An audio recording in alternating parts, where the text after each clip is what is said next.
rose bouquet. Let's see. First cut a red color paper strip and rotate it circular motion until the rose base cannot be made. You can see our screen. Slowly rose shape can be made, and you can see our screen, so it's make a very beautiful. This process repeat again and again and make a bunch of only roses using a paper towel. Make a customized beautiful design as shown in screen. You can see only roses wrapped in the paper towel. Now beautiful paper rose bouquet ready. How to make a paper bouquet of roses? Let's see how can do. First cut a red color of paper. Start from outer edge and work your way toward the center. Round again and again to the center of the rose base. It's very simple.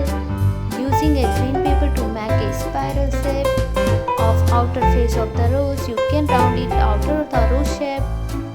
This process you can apply from other roses. Made bunch of roses to create a bunch and roll out in paper.